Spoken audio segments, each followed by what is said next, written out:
Eh, teman-teman, selamat datang kembali di acara Let's Talk About Palm Oil. Ini adalah sesi yang ke-35. Ya. Sore hari ini kembali kita akan berdiskusi dan menjadi narasumber kita adalah Profesor Budi Mulyadi. Budi Mulyanto. Ini jadi keselip-selip deh ya. Profesor Budi Mulyanto. Di dua sesi sebelumnya kita membahas mengenai RPP ya, yang berkaitan dengan kelapa sawit. Pada sesi kedua kemarin ke-34 ya, PP-nya sudah ditandatangani. Jadi untuk sekarang kita akan membahas, kita bedah ya PP-PP tersebut. Ada beberapa PP yang berkaitan dengan perkebunan kelapa sawit ataupun kelapa sawit secara umum. Ya, dan itu akan dibawakan kembali oleh Profesor Budi. Nah, dan saya sudah menerima ininya presentasi dari Prof. Budi panjang, detail, ya untuk tidak mengurangi waktu presentasi dan acara diskusi kita. Saya persilahkan Prof. Budi untuk memulai presentasinya. Iya. Terima kasih Pak Togar. Assalamualaikum warahmatullahi wabarakatuh. Selamat sore, salam sejahtera buat kita semua. Dan kita berharap semuanya sehat dan tetap semangat. Ya. Dan ini adalah presentasi saya yang ketiga di El Tabo ini. Dan saya akan mempresentasikan bahan, sebenarnya bahan ini gini Pak Togar. Bahan yang saya sampaikan ini adalah bahan belajar bersama. Belajar bersama yang di sekolah yang dipimpin oleh Pak Susanto. Malam-malam ya. Malam-malam. Di situ yang mimpin Pak Santo, kemudian semualah kita sama-sama diskusi, kemudian ya kita terus-menerus kita lihat dan kira-kira hasilnya pada saat kita bedah. Sementara saya bisa ini, dan mohon izin Pak Santo, Pak Mukti dan teman-teman semuanya untuk Edi Martono nanti gabung. Pak Edi juga ya. Dan nanti ini kalau nanti kurang atau kelebihan tolong dikoreksi ya. Izin saya share ya. Silakan. Yap. Ya ini sebenarnya kelanjutan yang kemarin dan kemudian pendahuluannya juga sama. Saya kira supaya ini sengaja saya pasang Pak Togar supaya idenya tidak lari-lari begitu ya. Kemudian saya nggak akan bacakan karena panjang. Tujuannya yang penting saya akan bacakan sedikit. Mengatasi konflik peraturan perundangan secara cepat, efektif, efisien. Pengurusan perizinan lebih terpadu, efektif, efisien. Meningkatkan hubungan koordinasi antar instansi terkait. Mengharmonisasikan kebijakan pemerintah pusat maupun daerah untuk menunjang iklim investasi dan penciptaan lapangan kerja, memutus rantai birokrasi yang berlama-lama, dan lebih menjamin kepastian hukum bagi masyarakat dan bagi pengambil kebijakan. Kira-kira begitu. Ya. Ini undang-undangnya sudah semuanya tahu. Ini kira-kira RPP-nya waktu itu, RPP dan Perpresnya. Kemudian lahir ternyata RPP-nya lebih banyak ya dari ini ya. Dan tetap kita akan fokus RPP yang terkait dengan usaha perkebunan itu apa? Satu adalah RPP sektor pertanian, dua RPP penertiban kawasan dan tanah terlantar. Sorry, ini jadi bukan RPP, PP. Sekarang jadi PP ya. PP ya. PP pertanian, PP penertiban kawasan tanah terlantar, PP pengelolaan dan perlindungan lingkungan, PP tentang kehutanan, PP tentang penyelesaian ketidaksesuaian tata ruang dengan kawasan hutan, izin dan hak, kemudian PP tentang cara pengenaan sanksi administrasi dan tata cara PNBP. Ya. Nah, prinsip usulan yang kita selalu sampaikan sejak presentasi pertama bahwa yang pertama, hak atas tanah adalah bersifat final. Mengapa ini penting? Karena memang itu fundamental, ya. Karena juga dalam prosesnya sudah mengikuti ketentuan perundang-undangan yang ada dan melibatkan instansi terkait. Ya. Oleh karena itu, usulan kita harus dikeluarkan dari kawasan hutan. Tapi kenyataannya ternyata enggak, Pak. Kira-kira begitu kesimpulan langsung sekilas kira-kira begitu. Pengenaan sanksi dan denda kepada pelaku usaha adalah pembinaan. Kita berharap pembinaan dan ini berharap untuk melanjutkan meningkatkan usaha, bukan mematikan usaha. Nah, tapi kenyataannya ini enggak begitu juga gitu. Panjang nih anunya. Nanti kita lihat di belakang. Legalitas usaha pelaku usaha dalam menjalankan usaha yang usahanya telah mengikuti peraturan perundangan yang berlaku, kita minta dikeluarkan ya, perundangan berlaku yang telah dikeluarkan oleh pemerintah, baik bentuk UU, PP, Permen maupun Perda.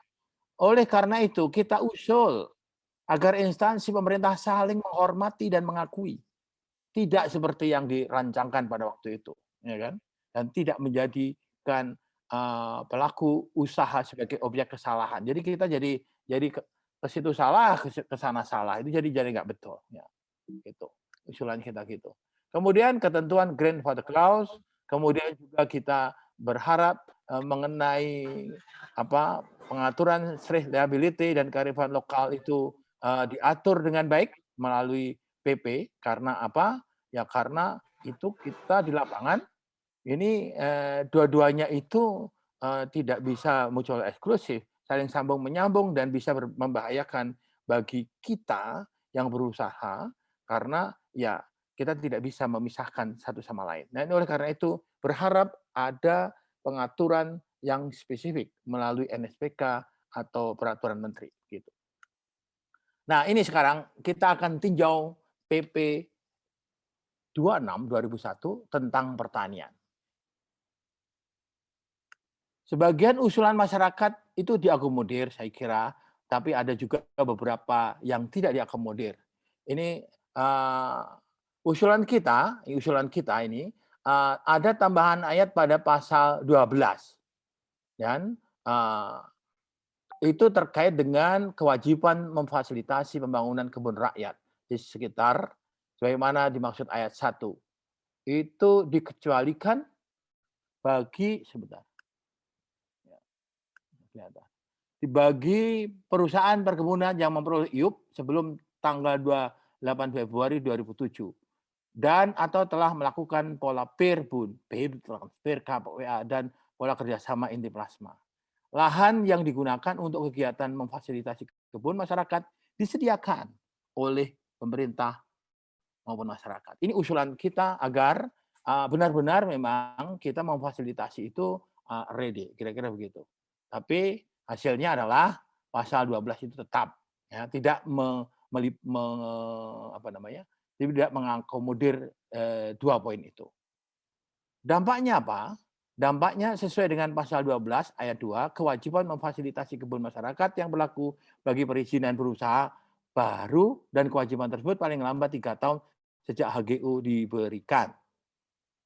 Kalau demikian, maka dapat diinterpretasikan tidak menghormati grandfather clause karena usulan kita mesti menghormati grandfather clause. Itu ya. Saya kira saya nggak tahu nih nanti implementasinya kayak apa, kita perlu komunikasi. Pada prinsipnya grandfather clause seyogianya berjalan begitu. Kemudian catatan penting kaitannya dengan RPP pertanian ya. Sejak draft awal RPP pertanian, luas maksimum tidak diberlakukan. Tidak diberlakukan pada perusahaan bukan grup perusahaan. Jadi luas maksimum yang diberlakukan adalah kepada perusahaan bukan grup perusahaan. Jadi angka luas maksimum itu untuk perusahaan bukan grup perusahaan. Gitu. Jadi jangan salah interpretasi begitu. Luas minimum kebun sawit dengan unit pengelolaan sejak awal sudah mengatur harus memiliki kebun sendiri minimal 20% dari luas minimum. Nah, terkait dengan praktek kebun ini dan terkait dengan UCK pertanian pasal 42 di mana kegiatan berusaha dipersyaratkan adanya hak atas tanah dan perizinan berusaha. Perlu dimintakan kepada menteri ya karena ini dua-duanya harus ada. Nah, ini dalam praktek di lapangan akan membuat masalah. Karena apapun proses itu ada waktu. Dari izin lokasi, kemudian mendapatkan tanah, mendapatkan hak atas tanah, ini ada waktu. Kalau ini berlaku harus dua-duanya baru boleh melakukan usaha atau melakukan kegiatan, ini akan menimbulkan masalah di lapangan. Karena ya, tanah yang sudah dibebaskan, kalau nggak segera dilakukan activity, itu akan menyebabkan ya tadi aspek sosial menjadi marak. Dan ini perlu diatasi, perlu dikomunikasikan, ya, berkomunikasikan kepada pemerintah. Dalam hal ini bisa jadi Kementerian Pertanian mungkin perlu ada diskresi atau dan ya dengan Kementerian ATR BPN. Bagaimana untuk mengatasi masalah ini supaya di lapangan bisa jalan gitu. Nah, ini kalau ini dilakukan ini bisa berhenti ya. Saya kira itu catatannya ya. Nah, kaitannya dengan PP 20 tentang penertiban kawasan dan tanah terlantar. Hal yang disampaikan yang diangkat definisi kawasan terlantar dan tanah terlantar. Usulannya adalah menambahkan pengertian apa yang sudah ada, ditambahkan kecuali lahan yang sedang dalam proses pengurusan hak atas tanah dan yang masih dalam proses penyelesaian kasus hukum. Karena memang kalau ada semacam itu kan memang perlu waktu kembali lagi, proses administrasi, proses masalah dispute itu harus diselesaikan. Kalau dengan waktu yang disediakan oleh aturan tanah terlantar itu melebihi, ya ini jadi masalah. Oleh karena itu harusnya memang dikecualikan itu. Kemudian ada klausul juga kita berharap tidak dimanfaatkan atau tidak dipelihara kecuali lahan yang sudah memulai kegiatan operasional di lapangan sesuai dengan rencana kerja. Itu saya kira dalam kaitannya dengan definisi itu. Nah, pasal 1 dalam pengaturan pemerintah ini ya, dimaksud dengan ini yang ada sekarang ya. Kawasan terlantar adalah kawasan non kawasan hutan ya, yang belum dilekati hak atas tanah, yang telah memiliki izin konsesi atau perizinan berusaha yang sengaja tidak diusahakan. Jadi kata sengaja tidak diusahakan ini menjadi frase yang harus difahami benar. Artinya apa? Kalau kita telah mendapatkan tanah dari proses pelepasan misalnya, ya, segera ada tanda-tanda upaya pengusahaan agar tidak kena tanah terlantar. Saya kira demikian. Jadi tanah terlantar adalah tanah hak, ya, bisa juga tanah hak, tanah terlantar itu hak pengelolaan kah, dan juga tanah yang diperoleh berdasarkan dasar penguasaan, membeli dan sebagainya kira-kira yang sengaja tidak diusahakan. Jadi kata kunci lagi tidak diusahakan. Ya, jadi dengan ekspresi ini maka usulan kita sebenarnya diakomodir sebagian substansinya atau ekspresinya lain. Ya. Dampak yang kita coba pikirkan, lahan yang telah diperoleh harus segera dilakukan kegiatan pada tanah tersebut sebagai wujud usaha yang telah dilakukan. Saya mau tambahkan juga, kita perlu membuat pencatatan dan pelaporan kalau perlu. Ya, pelaporan yang voluntary supaya ya kita punya niat baik. Jadi kata kuncinya adalah niat baik. Ya. Oke, next. Hubungannya dengan objek tanah terlantar. Usulan. Objek tanah terlantar yang dikecualikan terdiri atas tanah yang sedang dalam keadaan sengketa, tanah yang sedang dalam proses pengurusan izin, tanah yang bersumber dari pelepasan kawasan dalam proses pemenuhan syarat, tanah hasil perolehan dari pembebasan tanah, ganti kerugian, dan seterusnya.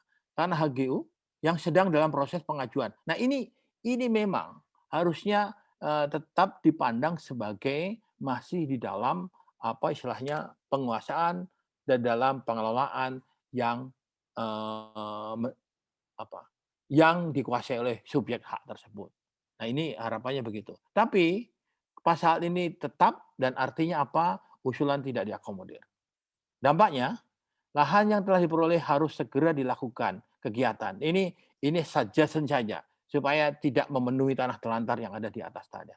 Segera dilakukan kegiatan supaya wujud punya etikat baik untuk menggunakan tanah tersebut. Oke, itu saya kira tanah terlantar. Yang kedua, yang berikutnya yang ketiga, PP 23 2001 tentang kehutanan. Ini cukup panjang ya. Hal yang kita coba sorotin penyelesaian penguasaan tanah dalam kawasan hutan. Usulannya untuk pasal 6 atau pasal 19A untuk menambahkan poin pengeluaran hak atas tanah dari status kawasan melalui penataan kawasan hutan oleh pemerintah dan sebagainya. Ya, tentu saja ini terkait dengan hak atas tanah, hak bukan hak atas tanah. Ini usulan tidak diakomodir sama sekali. Hubungannya dengan hak atas tanah di hutan tidak diakomodir. Dan PP yang diterbitkan strukturnya berubah. Kita nggak bisa tracing lagi. Ini pusing nih. Kita sekolah malam kita nggak bisa ya, sampai ngantuk berhenti ini kira-kira Pak kalau ya. Ya karena yang kita pelajari urutannya berubah dan bingung kita. Kira-kira demikian ya. Nah, iya, memang setelah saya coba cek and recheck, memang hak atas tanah ini tidak di dalam klausul di dalam kehutanan ini. Saya tidak tahu background-nya apa. Karena kalau sudah hak atas tanah, ya logika saya itu sudah final. Seharusnya itu dikeluarkan dari kawasan hutan. Yang jadi masalah adalah hak atas tanah yang hadir lebih awal dibanding dengan penunjukan. Nah, ini masih penunjukan loh Pak, ininya referensinya, gitu. Itu kok nggak mendapat perhatian. Ini yang menarik, yang menarik. Saya sendiri tidak tahu mengapa demikian, ya. Jadi tidak diakomodir, strukturnya berubah nggak karu-karuan, jadi akhirnya kita ya bingung sendiri. Tapi setelah cek, coba kalau kita buka PP kehutanan, kita coba source hak atas tanah, nggak keluar itu Pak. Artinya memang tidak dikonsider gitu. Dampaknya areal yang masuk dalam kawasan walaupun telah memiliki hak atas tanah, tetap harus izin persetujuan pelepasan. Jadi kita harus memohon kepada Kementerian KLHK. Nah, tentu saja ini catatan pentingnya, pasal ini tidak sesuai dengan keputusan MK 34 2011 dan MK 45 2011. Ini dan juga menurut saya undang-undang kehutanan itu sendiri. Karena undang-undang kehutanan itu sendiri mengharuskan hak atas tanah masyarakat di dalam kawasan hutan dihargai. Nah, saya nggak tahu itu model pemikirannya kayak apa. Kira-kira demikian ya. Monggo. Kemudian hal yang berkaitan dengan hak pihak ketiga. Ya, pihak ketiga dalam kawasan hutan. Usulan ada tambahan butir penyelesaian hak-hak pihak ketiga sebagai mana yang dimaksud pada ayat 2 yang berada dalam kawasan hutan diselesaikan melalui penataan kawasan hutan yang di luar kawasan hutan diselesaikan sesuai ketentuan perundangan bidang agraria dan tata ruang BPN oleh pemerintah. Usulan tidak diakomodir. Dan PP yang diterbitkan, kembali lagi, itu strukturnya berubah dan tidak ada substansi itu. Coba bisa dicek hak pihak ketiga. Itu kan sekarang mudah kan, nggak usah baca semua, tinggal kita cari kata kunci, akan kita lihat itu hak pihak ketiga itu bagaimana posisinya. Tidak ada di situ. Dampaknya apa? Ya tadi balik lagi, area yang masuk dalam kawasan hutan walaupun telah dimiliki hak atas tanah tetap harus minta izin persetujuan pelepasan kawasan hutan serta dikenakan denda administrasi. Catatan pentingnya sama. Tidak sesuai dengan keputusan MK 34, MK 45 dan Undang-Undang Kehutanan itu sendiri. Oke. Kaitannya dengan tim terpadu. Usulan menambahkan poin tim terpadu yang dibentuk Menteri harus melihat kondisi existing kawasan hutan produksi yang dapat dikonversi, yang dimohonkan pelepasan kawasan hutan dan tetap menghormati pihak ketiga. Again, ini kan isunya hak pihak ketiga. Tapi hak pihak ketiga ini tidak ada respect sama sekali atau tidak ada, ya tidak consider, tidak dikonsider. Area yang masuk kawasan hutan, ya itu tadi dampaknya sama, saya kira. Sama dan catatan pentingnya sama dengan bagian sebelumnya. Kemudian, keanggotaan tim terpadu. Usulan menambahkan poin, keanggotaan tim terpadu yang ditetapkan Menteri pada ayat 3 wajib melibatkan perwakilan pelaku asosiasi, pelaku usaha agar persetujuan perubahan peruntukan di kawasan hutan tidak dipermasalahkan oleh pelaku usaha yang dirugikan. Ini yang saya selalu kalau ngomong hak atas tanah, ngomong membuat batas kawasan, harus melakukan kontradiktur delimitasi. Maksudnya melibatkan ini dalam konteks itu. Untuk membuat persetujuan, batas-batas itu ada di mana. Dan yang tahu kan yang punya. Kira-kira begitu. Ya, jadi ini tidak diconsider. Gitu. Dampaknya apa? Tanpa melibatkan asosiasi pelaku usaha yang akan menguasai lahan usaha yang berhubungan dengan kawasan hutan, berarti ya ini tidak memenuhi asas kontradiktur delimitasi. Penentuan batas bidang tanah yang juga akan menjadi batas kawasan. Ya karena batas itu kan begitu dah. Batas itu adalah batas dua belah pihak kan, bukan sendiri gitu loh. Jadi penentuan batas bidang tanah yang juga akan menjadi batas kawasan hutan tidak melalui persetujuan pihak-pihak yang berbatas. Padahal menurut ajas ini batas bidang tanah harus disetujui oleh pihak-pihak yang berbatasan. Itu saya kira. Ya. Kemudian proses pelepasan kawasan hutan untuk kegiatan usaha perkebunan kelapa sawit yang sudah terbangun. Usulannya ada tambahan poin, permohonan pelepasan kawasan hutan yang sudah dalam proses mengikuti ketentuan peraturan pemerintah nomor 60 2012 tentang perubahan peruntukan kawasan hutan dan peraturan pemerintah 104 tahun 2015 tentang perubahan peruntukan fungsi kawasan tetap dilanjutkan proses sesuai dengan ketentuan peraturan perundangan yang sudah berjalan sebelum peraturan pemerintah ini berlaku.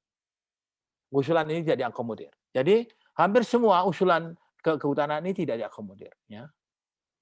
Nah tentu saja ini ya tadi masalahnya kena apa namanya jurus di ujung strukturnya berubah sama sekali itu yang kita nggak bisa lihat lagi gitu. Dan memang kata kuncinya hilang itu. Nah. Kemudian dampaknya apa? Pengurusannya dilanjutkan dengan mengacu pada PP 24 2001 tentang cara mengenai sanksi administrasi dan tata dan negara bukan pajak. Jadi ini akan berdampak kepada pelaksanaan PP 24 2021, mohon maaf ya. Ya ini salah ketik saya ya. Kemudian masih kehutanan, bentuk kegiatan pengelolaan perhutanan sosial. Nah, ini kita mengusulkan perlu ada tambahan warna sawit. Warna sawit. Ternyata tidak diakomodir. Ya. Dan kalau Bapak browsing sawit gitu ya, di PP ini, di perhutanan sosial nggak boleh nanam sawit. Di hutan adat ya, itu juga nggak boleh nanam sawit. Jelas dilarang menanam sawit itu Pak. Sehingga saya nggak ngerti nafas undang-undang ini kenapa kok mohon maaf sepertinya anti sawit begitu. Padahal sawit itu lahir di hutan loh. Ya itu yang menyedihkan demikian. Saya nggak ngerti filosofinya apa. Tapi intinya kita baca peraturan perundangan di kehutanan tidak mengakomodir sawit. Gitu. Ya. Dampaknya apa? Kebun kelapa sawit yang masuk dalam kawasan tidak akan lagi bisa dimanfaatkan. Ini akan mempengaruhi keberlanjutan produk sawit, saya kira. Kecukupan bahan baku biodiesel kemungkinan akan terganggu karena luasnya cukup luas. Ada hampir 3,4 juta hektar. Ya. Dan berkhawatir ekspor akan berkurang dan hilang sumber pendapatan petani sawit. Kemudian catatan pentingnya. Setelah kita baca di dalam klausul definisi pasal 1 ya, pasal kaitannya dengan penunjukan kawasan hutan, ya. Pasal 1 butir 19, penunjukan kawasan hutan didefinisikan sebagai penetapan awal peruntukan suatu wilayah tertentu sebagai di suatu kawasan hutan. Draft ke-20 tentang kehutanan ini, pasal 1, waktu itu butirnya 17, penunjukan kawasan adalah kegiatan persiapan pengukuhan kawasan hutan yang dilakukan secara digital sebagai arah batas luar kawasan hutan termasuk batas fungsi kawasan. Kemudian kalau kita baca kalau kita baca penjelasan UCK ya, pasal 36 angka 1 Undang-Undang Kehutanan pasal 15 ayat 1 huruf A, definisinya penunjukan adalah persiapan pengukuhan kawasan hutan yang dilakukan secara digital ya, sebagai arah batas luar kawasan termasuk batas fungsi kawasan hutan antara lain berupa pembuatan peta penunjukan yang bersifat arahan tentang batas luar, pemancangan batas sementara dilengkapi dengan lorong-lorong batas, pembuatan parit batas pada lokasi rawan, dan pengumuman tentang rencana batas kawasan, terutama di lokasi-lokasi yang berbatasan dengan tanah hak. Ini saya kira. Nah, definisi penunjukan kawasan pada PP ini bertentangan atau tidak selaras dengan definisi penunjukan kawasan pada UCK. Sehingga oh nggak jalan? Halo? Ya. Ya, Prof. Slide bisa bisa dikontrol ini? Bisa, Prof. Bisa, Prof. Ya, bisa, Prof. Oke. Lanjut. Oke. Definisi penunjukan kawasan pada bertentangan dengan definisi penunjukan pada kawasan UCK. Jadi pada PP ini tidak selaras begitu. Nah, ini saya nggak tahu.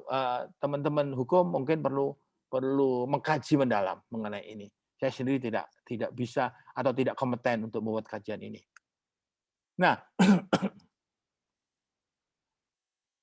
kita sekarang masuk ke PP 43 2001, penyelesaian ketidaksesuaian antara tata ruang, kawasan hutan, izin dan hak atas tanah. Hal ruang lingkup. Usulannya pasal 2 ditambahkan poin hak atas tanah. Kita isunya masih hak atas tanah. Usulan ini diterima dan tentu saja dampaknya hak atas tanah menjadi bagian dari pengaturan penyelesaian masalah. Oke. Nah, kemudian hal penyelesaian ketidaksesuaian RT RW dengan kawasan hutan. Usulannya menambahkan poin pengukuhan kawasan hutan sebagai dimaksud ayat 1 huruf B dan pada 9 ayat 9 tetap memperhatikan izin atau hak atas tanah yang diberikan berdasarkan ketentuan peraturan perundangan yang berlaku. Penyelesaian ketidaksesuaian RT RW P dengan kawasan hutan sebagai dimaksud ayat 11 tetap menghormati, melindungi, dan memperhatikan hak pihak ketiga, baik berupa izin dan atau hak atas tanah dalam rangka menjalankan izin dan atau hak atas tanah sesuai dengan hak konstitusionalnya. Usulan tidak diakomodir. Dampaknya apa? Area yang masih dalam kawasan hutan, walaupun telah memiliki hak atas tanah, tetap harus izin persetujuan pelepasan kawasan hutan serta dikenakan denda administrasi. Ini persoalannya. Oke. Kemudian ini terkait dengan penyelesaian ketidaksesuaian antara izin dan atau hak atas tanah dalam kawasan hutan. Usulan untuk menambahkan poin Penyelesaian ketidaksesuaian hak atas tanah existing dan telah dikuasai oleh badan usaha yang telah diberikan oleh pejabat yang berwenang dalam rangka memberi kepastian hukum dan kepastian berusaha bagi pelaku usaha karena hak atas tanah diperoleh sesuai dengan peraturan perundangan, maka dikeluarkan dan dikecualikan dari status kawasan hutan. Jadi isunya memang mengeluarkan tanah-tanah hak itu dari kawasan hutan. Dan kita berharap ini pengeluaran status itu melalui perubahan batas kawasan hutan oleh pemerintah. Gitu. Penyelesaian ketidaksesuaian hak atas tanah yang existing telah dikuasai dan dimanfaatkan dan dikelola oleh masyarakat sebagai hak konstitusionalnya dikeluarkan dari status kawasan hutan melalui perubahan batas kawasan hutan oleh pemerintah. Usulan tidak akomodir. Ya. Area yang masuk dalam kawasan hutan walaupun telah memiliki hak atas tanah tetap harus izin persetujuan pelepasan kawasan hutan serta dikenakan denda administrasi. Itu. Kaitannya dengan penyelesaian ketidaksesuaian izin dan hak atas tanah dalam kawasan dengan pelanggaran. Ini dengan pelanggaran. Usulannya menambahkan poin penyelesaian ketidaksesuaian izin milik badan usaha dengan kawasan hutan yang melanggar baik tata ruang, RT RWP, RT RWK, ya, kabupaten atau kota, ya, dan kawasan hutan diberi kesempatan paling lambat 3 tahun untuk menyelesaikan sesuai dengan ketentuan undang-undang. Kemudian kita minta penyelesaian ketidaksesuaian hak atas tanah milik badan hukum dengan kawasan hutan dalam pelanggaran baik tata ruang wilayah, tata ruang provinsi, tata ruang kabupaten kota dengan kawasan dikeluarkan dari kawasan hutan melalui perubahan tata batas kawasan oleh pemerintah. Ini tidak diakomodir. Ya, jadi isunya hak atas tanah di dalam kawasan hutan itu ya tidak tetap harus mengikuti memohon izin mengikuti prosedur yang ada di Kementerian ATR, Kementerian KLHK. Begitu, ya. Nah, tentu saja ini balik lagi prosesnya tadi harus tetap mohon persetujuan pelepasan dan dikenakan denda administrasi. Itu. Ya. Kemudian penyelesaian kegiatan usaha yang telah terbangun dan memiliki perizinan usaha dalam kawasan hutan. Usulannya, untuk menambahkan poin, ketentuan ayat 1 tidak berlaku terhadap pihak yang telah memiliki hak atas tanah. Ya. Karena bidang-bidang tanah tersebut telah dikeluarkan dari status sebagai kawasan hutan dan diberikan sesuai dengan peraturan-peraturan yang berlaku. Dalam hal tersebut, terdapat perbedaan luasan antara izin lokasi dengan izin usaha bidang perkebunan yang digunakan sebagai dasar pengajuan permohonan izin adalah izin usaha bidang perkebunan. Ini tidak diakomodir. Balik lagi, konsekuensinya ikuti tadi, mohon izin, persetujuan pelepasan, dan kenakan sanksi denda administrasi. Ini yang menurut hemat saya sama sekali tidak merespek produk-produk hukum yang dilakukan oleh pemerintah sendiri, bagian pemerintah itu sendiri. Oke. Permohonan persetujuan pelepasan kawasan hutan. Usulan menambah ke poin, ketentuan ayat 1, ayat 2, ayat 3 tidak berlaku untuk pelaku usaha yang telah melakukan kegiatan usaha dan telah terbangun dan memiliki hak atas tanah. Balik lagi. Ini kita usulkan untuk tadi dikeluarkan, ya kan? Tidak berlaku, gitu kan? Tidak diakomodir. Dan dampaknya sama. Mohon pelepasan, denda administrasi. Oke. Ya. Sekarang, tata cara menyelesaikan kegiatan usaha yang telah terbangun memiliki izin usaha dalam kawasan hutan.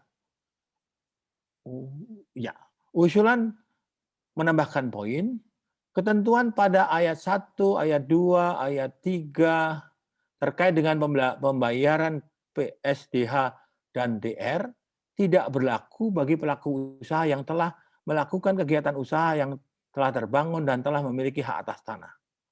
Pembayaran PSDH dan DR tidak dikenakan bagi pelaku usaha yang dalam melakukan kegiatan yang telah terbangun, telah mendapatkan dan atau mengurus izin pemanfaat KIIPK dari Dinas Kehutanan Provinsi dan instansi kehutanan di daerah dan telah melunasi PSDH dan DR. Poin 1 tidak diakomodir. Poin 2 diakomodir dalam pasal 25 ayat 5. Dampaknya apa? Yang hubungannya dengan poin 1 ya sama, mohon pelepasan, kenakan denda. Kaitannya dengan poin 2, pembayar PSDH dan DR masa lalu. Ini hati-hati, ini dokumennya harus dicari nih Pak. Jangan hilang. Kalau hilang ya bayar lagi Bapak. Itu kira-kira ya. Oke. Hal pelaku usaha di kawasan hutan. Usulan. Menambahkan poin, ketentuan huruf A dan B tidak berlaku bagi orang per orang, petani kebun yang luas kebunnya 5 hektar dan tinggal selama 5 tahun. Usulan ini diakomodir. Inilah yang membuat Pak Gulat senang nih, ya kan? Nah, sebenarnya tapi sebenarnya Pak Gulat kan hanya lebih dari 5 hektar. Gimana? Betul. Gitu loh. Paling tidak ada ketawanya, Pak. Ya makanya ketawa sedikit. Pengalinya dari 5 itu berapa, Pak? Gimana, Pak? Pengalinya. Nah, itu dia. Masalahnya di situ. Ya. Ini cuman apa namanya? Ya cuman permen kecil nih menurut saya sih. Ya tentu saja dampaknya petani kebun yang luas kebunnya 5 hektar dan tinggal selama minimum 5 tahun diatur sendiri. Ini ada pengaturannya sendiri Pak Gulat. Saya tahu nih ada pengaturannya sendiri. Ya. Tapi harus ada KTP di situ gitu Pak Gulat toh? Ya harus tinggal di hutan. Harus tinggal di hutan kira-kira begitu. Bapak harus bikin rumah di situ kalau Ampun. Anyway, go. Oke. Ini sekarang kaitannya dengan kegiatan usaha kawasan hutan tanpa memiliki izin bidang kehutanan. Enggak pakai izin ya, ada kegiatan. Usulan merevisi huruf C pasal 19, petani di luar perkebunan sebagaimana yang dimaksud huruf B ya, ditambahkan petani itu ditambahkan poin di luar perkebunan sebagaimana huruf B. Karena itu ada A dan B di situ. C-nya kita minta ada poin ini. Kemudian pemukiman, yang dimaksud pemukiman sudah ada sebelumnya. Ini menurut saya sih bagus sekali, tapi tidak diakomodir juga nih itu kira-kira demikian ya. Jadi semuanya harus mengikuti prosedur PP ini tanpa kecuali, begitu bos. Kemudian penataan kawasan hutan. Nah ini soal kata penataan ya. Usulan menambahkan ketentuan baru menjadi huruf B ayat 2 pasal 20, penataan kawasan hutan sebagaimana dimaksud pada ayat 1 antara lain perhutanan sosial. Maksud saya modus penataan itu ada perhutanan sosial, ada tanah objek reforma agraria, ada kemitraan konservasi, dan kita usul dilepaskan dari status kawasan. Ternyata nggak ada Pak itu Pak. Ya yang ada ya cuma 3 itu. Perhutanan sosial, objek reforma agraria, kemitraan sosial. Jadi ya tadi hak-hak itu jadi gimana gitu ya? Kan ada di situ. Gitu. Ya. Kecuali memang sudah tidak dianggap sebagai kawasan hutan itu lain soal itu kan. Tapi menurut saya sih perlu minta klarifikasi soal ini ya. Supaya ya tadi pengertiannya bagaimana. Kalau HGU masa kita minta gitu kan nggak logis. Atau sudah dianggap tidak kawasan hutan kan begitu. Jadi bisa bertanya begitu kita Pak. Ya. Jadi dampaknya biar telah memiliki atas tanah yang sah tidak ada skema pelepasan. Itu tanda tanya saja apa betul ini. Kalau saya sih usul tadi coba ditanyakan, kita tanya, kita berdiskusi. Kalau kasus kayak gini bagaimana? Dan kita coba sampaikan persoalan ini termasuk degree of legality-nya itu. Ya. Status pelanggaran berdasarkan hasil identifikasi kegiatan usaha. Ya. Usulan menghapuskan ketentuan huruf A ayat 2 terkait jangka waktu pelanggaran. Antara draft RPP semua berbeda dengan RPP yang telah diterbitkan. Kita jadi nggak bisa tracing apa yang kita usulkan. Dampaknya jangka waktu pelanggaran menjadi parameter perhitungan denda. Ya, karena kita maunya tidak ada, yaitu menghapuskan ketentuan itu. Tapi masih ada sebagai pengalih denda itu. Oke. Perhitungan denda administrasi. Usulan peninjauan ulang pasal 31 dengan perhitungan yang tidak mematikan dunia usaha. Ya, karena perhitungannya itu mencekik banget kemarin itu, ya kan? Maka ada usulan itu. Usulan direspon dengan menyederhanakan rumusan. Tetapi pengelompokan masih ada poin yang tidak sederhana. Misalnya tadi mengenai pengklasifikasian tutupan kawasan sebagai dasar menghitung denda. Itu tidak seperti yang kita usulkan gitu. Dan oleh karena itu kita masih memandang masih berpotensi mematikan. Dampaknya penerapan rumusan denda berpotensi moral hazard. Ya karena tadi misalnya pada interpretasi citra satelit tahun sebelumnya, gimana kita bisa ini memverifikasi itu?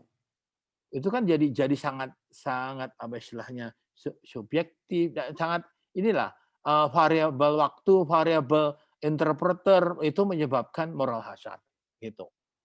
Dan kali-kalinya ini masih membuat usaha mati. Itu kira-kira ya, usahanya masih berpeluang mati. Sehingga secara keseluruhan ya usulan peninjauan perhitungan denda yang kita usulkan ya diakomodir tidak sepenuhnya atau ya masih potensi mematikannya masih ada gitu. Kemudian kaitannya dengan paksaan pemerintah. Usulan merevisi ayat 1 pasal 34. Dalam hal hasil pengawasan sebagaimana dimaksud pasal 23 dinyatakan tidak taat, tidak ada etikat baik dan nih yang saya italik tambahan ya. Tidak ada etikat baik dan dengan sengaja tidak memenuhi sanksi administratif. Maka menteri menerbitkan sanksi administrasi.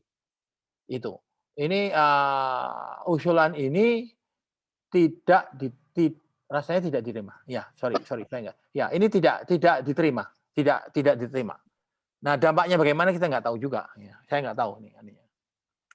Kemudian hal paksa badan. Usulan penghapusan pasal 53 ini kita usulkan dihapus karena tidak sesuai dengan semangat UCK. Usulan ini diakomodir. Dan ini juga Pak Gulat senang banget ini karena dampaknya lebih tenang. Gitu. Gitu Pak Gulat? Ya Pak, ya Prof. Paling enggak di penjara Prof. Siap. Oke, siap, monggo. Selanjutnya, saya mengenai perlindungan lingkungan ini banyak banget Pak. Kita nggak bisa isunya banyak dan balik lagi rumusnya sama. RPP yang kita serius diskusi ternyata tiba-tiba dicampur adukkan atau direkonstruksi yang kita nggak bisa trace back lagi isi ininya di mana. Hanya kita coba mengkira-kira mana-mana yang rawan ya, yang rawan buat kita kira-kira gitu. Dan tidak semua ya saya bisa tampilkan beberapa hal. Saya kira usulan itu ada yang diakomodir, ada yang tidak diakomodir, atau diakomodir sebagian ya, yang tidak diakomodir itu banyak, yang diakomodir sedikit. Contoh yang diakomodir misalnya usulan mengenai tata cara pelaksanaan pembukaan lahan dengan cara membakar berdasarkan kearifan lokal, minta diatur oleh peraturan menteri. Ini diakomodir. Ya. Kemudian usulan faba dikeluarkan dari daftar limbah B3. Ya, ini dikeluarkan, tetapi begini, setelah dikeluarkan dari daftar limbah B3 faba ini dan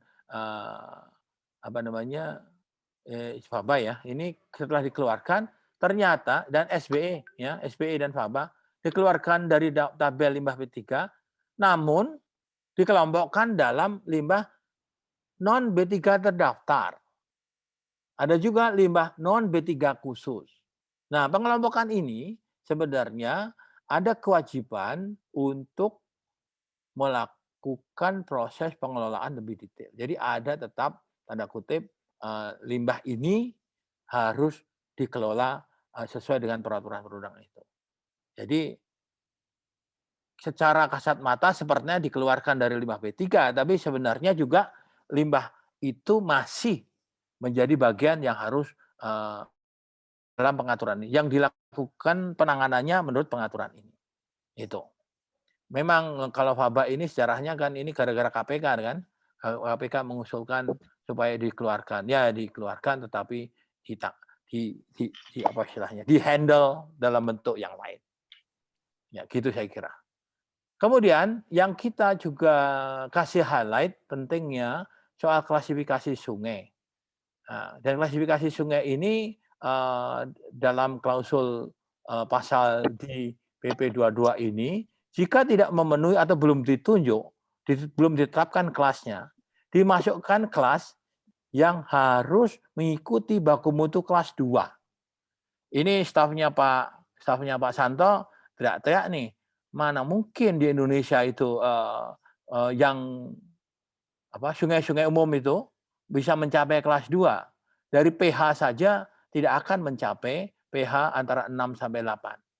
Karena ya tadi, karena memang ya yang pertama memang naturally demikian karena pH air itu kan in function of pH tanah juga kan, begitu. Dan juga kalau sudah ada penduduk itu banyak pelimbahan juga, begitu.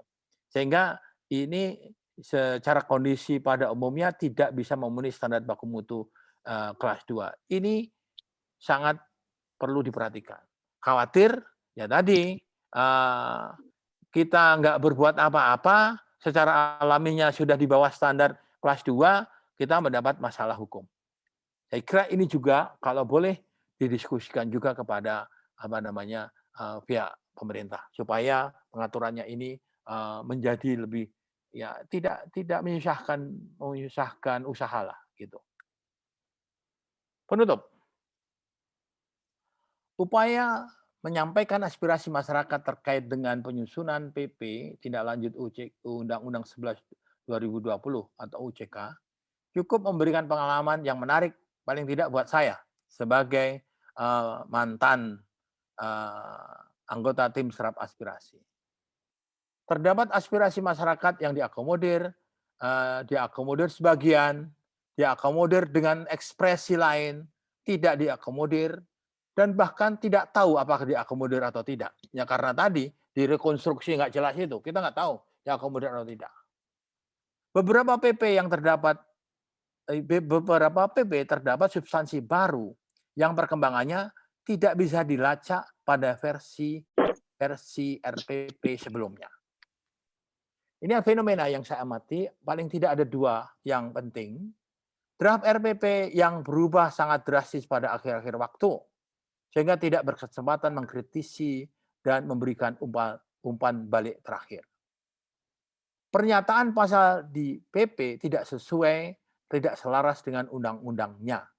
Ini perlu kita coba perhatikan pengalaman di RPP dan jadi PP kehutanan. Saya kira perlu kita terus-menerus berkomunikasi dengan pemerintah agar pelaksanaan PP tersebut tidak menimbulkan misinterpretasi. Itu yang saya kira penting. Dan juga kita tahu duduk persoalannya yang terbaik dan bagaimana kita bisa melaksanakan yang terbaik. Termasuk pemerintah. Gitu loh. Kan jangan sampai aturan ada tapi nggak bisa dijalankan. Ini juga fenomena yang tidak baik. Kemudian kita perlu terus-menerus memberikan umpan balik untuk perbaikan agar PP tindak lanjut UCK ini dapat dijalankan. Workable bahasa saya. Dan ini memberi maslahat buat rakyat, bangsa dan negara seperti yang dicita-citakan oleh UCK yang saya sampaikan di atas. Saya kira itu yang ingin saya sampaikan. Mudah-mudahan ini memberikan pengetahuan ya. Dan mohon maaf kalau ada yang kurang. Kalau ada yang kurang kita diskusikan bersama. Kalau ada yang lebih mudah-mudahan ada. Tapi menurut saya sih ini pengetahuan biasa-biasa saja. Terima kasih Pak Togar semuanya. Saya tutup. Billahi taufiq wal hidayah. Wassalamualaikum warahmatullahi wabarakatuh. Ya. Waalaikumsalam. Terima kasih Prof. Saya kasih kesempatan mantan kelas malam dulu deh, Pak Edi Martono.